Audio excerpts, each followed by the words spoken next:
espero que no se tome a mal lo que voy a decir, pero en solo unos días se va a evaluar, por ejemplo, el caso de tu servidor en el mecanismo de protección a periodistas.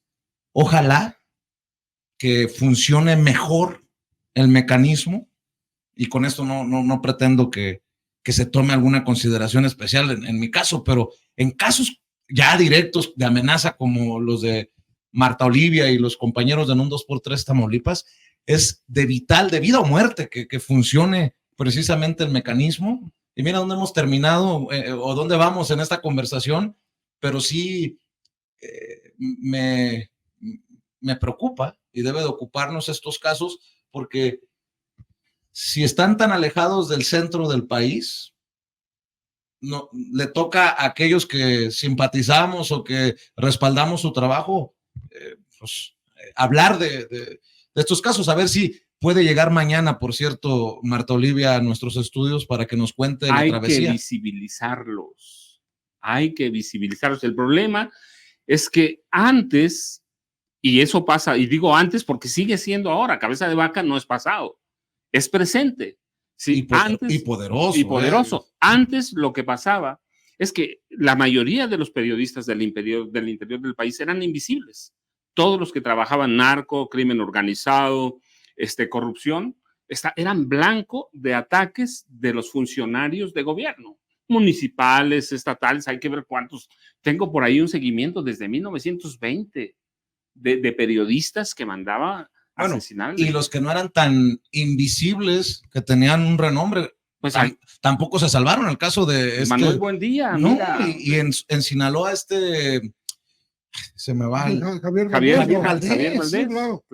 Digo, yo me acuerdo de ciertas cosas de Javier Valdés y decía, ¿cómo ha sobrevivido? Y mira cómo terminó la historia. Por más libros que vendió, por más libros que publicó y la historia desafortunadamente se repite. Por eso les preguntaba, ustedes tienen tú cerca de 50, el maestro Pepe de más de 50, ¿cómo ven esta labor? Si es más complicada, si es menos complicada, si... Mira, para agregar un poco a lo que decías del mecanismo, yo creo que no hay que olvidar, y eso es muy importante, que varios periodistas supuestamente protegidos por el mecanismo, inscritos en el mecanismo y con protección, ¿no? Han sido asesinados, o sea, estando dentro del mecanismo. Quiere decir que algo está fallando terriblemente, ¿no? Yo he hablado con personas que traen en la mano su botón de pánico que dicen que no sirve para nada. Tú lo aprietas y te contestan una hora y media después a ver qué pasó, pues no es un botón de pánico, ¿no? Da pánico traer ese botón, es otra cosa, ¿no? Otra cosa. Pero además, con el agregado de que dicen de que la empresa externa que servía al mecanismo era gente muy cercana a García Luna, ni más ni menos. O sea, y que el botón de pánico lo que viene a hacer es un geolocalizador.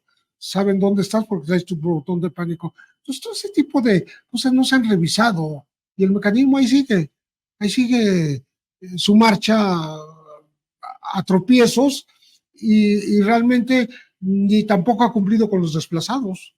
Muchos de los desplazados se desesperan y mejor se regresan a su tierra y se arriesgan antes que seguir bajo la protección del mecanismo. Y no por defender a mi paisano Alejandro Encinas, porque el mecanismo está en la estructura, es parte de su responsabilidad. Sí, pero este sexenio ha tenido tanto, la Comisión para la Verdad, el tema Ayotzinapa, sí, las disculpas de Estado por excesos y crímenes cometidos en otros gobiernos, que esté desbordado el plato de Alejandro Encinas, ¿no? Por eso es tan importante que abajo se siga depurando y mejorando los procesos, ¿no?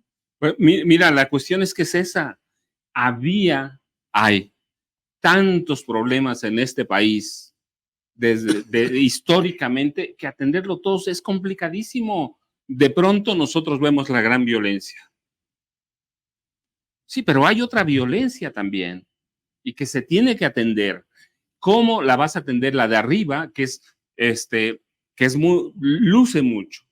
Publicas un caso de narco un caso de capos, un caso de ejecuciones, y es bien lucidor porque te vas a ir a la de 8. Ciertamente te pones en riesgo. Publicas casos de violencia en algún municipio al que vayas. No luce tanto, pero hay que recomponer, y ese es el trabajo del presidente de la República, recomponer el tejido social de este país que se descuidó. ¿Cuántos años no se aumentó el salario mínimo en este país? Nunca, casi. Se aumentaba así, les vamos a dar 1% porque si no es inflacionario. Entonces había un esquema para romper a la sociedad. La rompieron. Recomponer eso lo va a hacer López Obrador. Tiene que él poner la semilla. Por eso, cuando hablan importante de seguir el cambio y cuando tienes a un frente opositor en el que tienes a García Cabeza de Vaca, tienes a Silvano Aureoles, tienes a José Ángel Gurría Treviño preparando el plan de gobierno para ellos, tú dices, qué miedo, entonces ya sabes para dónde van. Así que es un país en el que hay que recomponer toda la estructura del país, empezando por el tejido social.